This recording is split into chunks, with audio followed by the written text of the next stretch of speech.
I was gonna, I thought that was cool, and I think a lot of people don't realize that if you can make the same power at altitude like I can, because I'm not using, like I'm only running like 17 pounds of boost.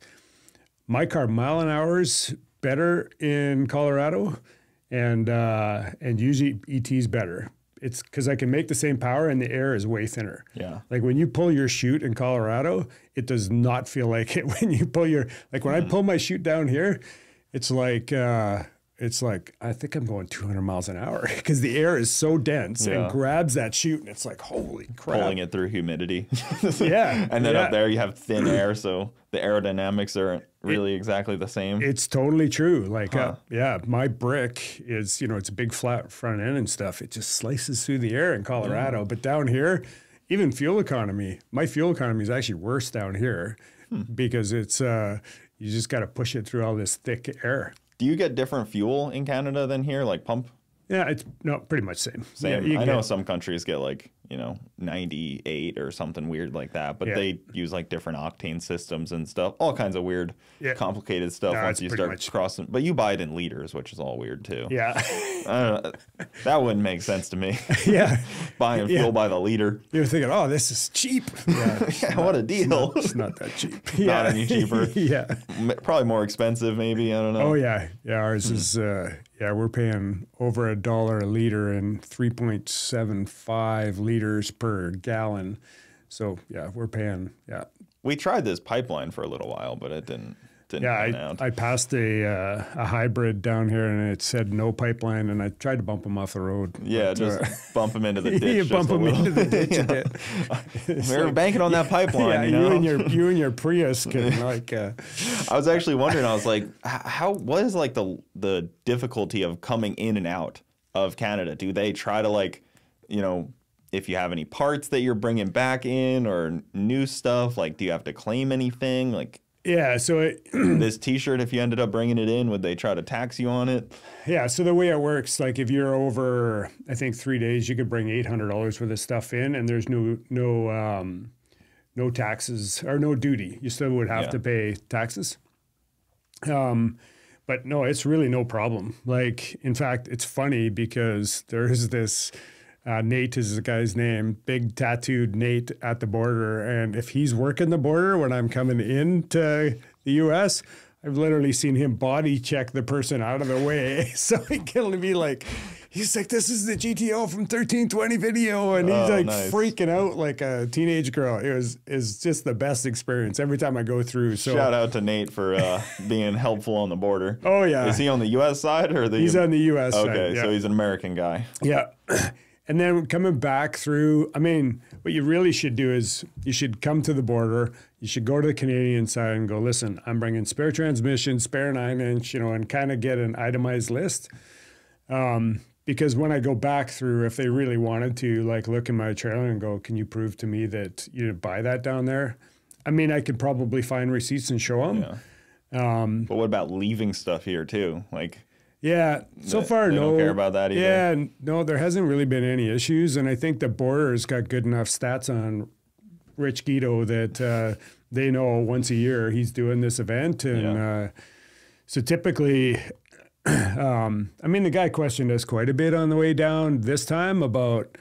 He's looking at my car and he's like, the roads are horrible, right? You're going into Montana. Yeah, he's like, it is glare ice. He's like, you got chains? And I'm like, nope, we're going.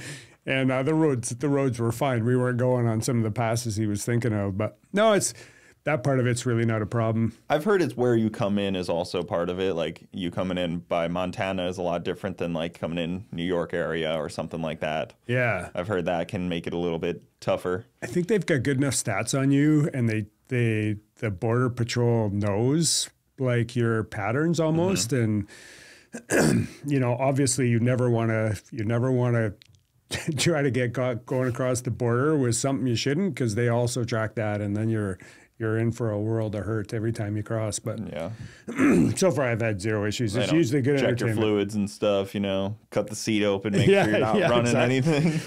If it goes bad, it could go really bad. But so far they've been great. I mean, the odd time they're like, you got to do a burnout. And it's like, oh man, my trunk's full. like I don't need to break my car at the border. It weighs 6,000 pounds right now. Yeah.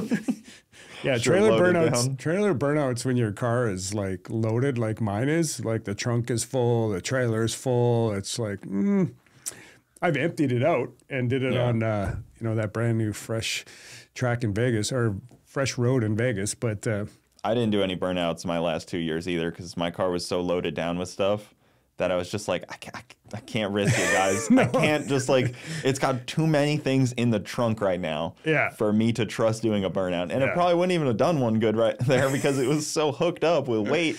Yeah. Well, and I got winter tires that I kind of need to get home. So it's like, I really don't want to burn these things off. But yeah, I envy the trailer burnouts a little bit because I haven't experienced that yet. Yeah, I'll have but to I've done drag strip burnouts, which are pretty cool also. Yeah, yeah. I'm good at the drag strip. Yeah. Like, I'll do a burnout as long as you want. Yeah, Kevin did one at like 1,000 feet. He was doing a burnout. It looked like. Yeah. Oh man, right in front of Chad. Chad had a great view of it. Yeah. I know. It was a good thing that Chad didn't have a better pass. He would have been right next to him. Oh yeah, he said he was on the brakes hard, and shout out to both those guys. I find it so cool that you and your dad do this together. I mean, do you enjoy doing this with him? Is this just fun for you, or watching him do all this work, or you get in there too? You pull the trans? Oh, it's been awesome. I look forward to it every year. Yeah, Every trip. It seems like you guys have a year I good did time. Every trip with Rich. 25. All four events. Yeah. 25,000 miles, and I like that you guys talk about miles to me because I'm an American here. I don't understand the kilometers talk. Doesn't compute well. I've enjoyed every one. We went together in 13 and have been doing it every year since. And the guys back home, they say, figure I'm crazy, but it's been awesome. Can I ask, how old are you doing this? Well, last year on the Death Week, I turned 81. So. Wow. God bless, man. That's so freaking cool.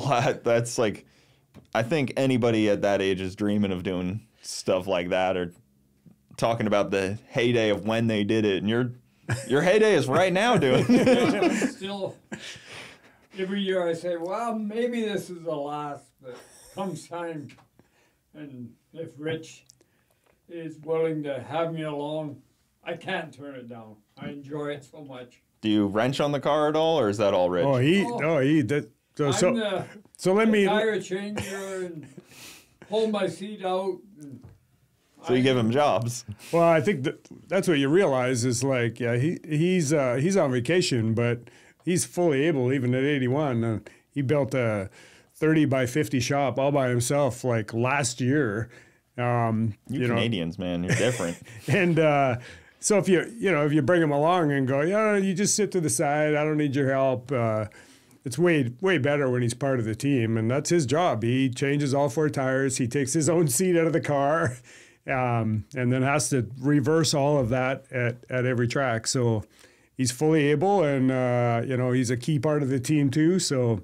I love it. I mean, at 81, I'm sure you've dealt with quite more difficulties than just changing wheels and tires. So. Oh yeah, over the years, while I've been in the cars. Well, actually, I got my boys into it when they graduated. They bought them a collector type car and fixed them up together, and that got them going. And they haven't slowed down since. Both boys. And seems like they've sped up a lot. Yeah, doing that. So it's awesome. That's so cool, man. I mean, that's the dream right there is father-son team. Some people think about it as like 25, 30-year-olds doing a father-son team, but to hear it at 81 is like, that's unreal. That's so cool. Definitely keeps you young. Yeah, I can imagine. Well, man, I know you said you had a podcast. I'd love to promote it. You and Billy. Yeah. You and Bang Shift Billy. Yeah, and Travis. It's called Clutch Burners Podcast. So we talk a lot about stick car racing on there. I'm sure we're going to branch out a little bit more, but we've had, we've had Garrett on there. We've had Jonathan Atkins on there. The legend. Ben, the legend, Ben Strader, pretty much all. Nick Coleman. I mean, we've had Miles Kerr was great. So we're not just domestic, imports. We've had Brent and Jamie on there too. So yeah, selfishly, it's for us. It was like, let's see what else we can learn. And all the guys on there, all the stick guys, I guess we're all crazy because we're all telling all of our secrets. So yeah, we have a ton of fun. I think we got like 25 podcasts on there now too. So yeah, it's a great catalog of people and knowledge on that podcast from what I've listened to and seen. It's a cool like kind of. It's the same that I think about with this. I get to like document these things and put them out forever, and that's kind of the same that you guys are doing. These like stories that we'll probably forget because you don't think about it until somebody asks you about it, and then you're like, oh yeah, I did have to change the trans 6 times that one event. yeah. I was, I had forgot about this story, but it's a funny one, so I got to tell it. Yeah. And I was having some issues on, I think it was Drag Week, and it was like 2014 or 2015. And I thought I got bad fuel. And I just filled up. So I'm thinking, we got to get rid of all this fuel. So we went to a car dealership, and we literally were draining fuel out of my car and filling up all of these cars on this dealership with all this gas that we thought was, well, we might have thought was bad gas. What do you hold, like 12 gallons? Yeah, it was like 15 gallons. Oh, wow. So I'm sure they're thinking, why are our cars all full all of a sudden? And anyways, it wasn't Canadian thing to do. It was premium, and it wasn't bad gas. Unfortunately, it was a different problem. But I still laugh at that one. We were laughing our asses off as we're filling up these cars in this dealership. I think we checked for cameras, but anyways, it was pretty funny because. I don't know what they would have been thinking. This Canadian guy snuck into our dealership and filled up all of our cars. And then drove away in the middle of the night. It's the darnest thing. Guys, thank you for tuning in to the Bogetti Clips YouTube channel. For the full podcast, check us out on Bogetti Studios YouTube and all your audio platforms.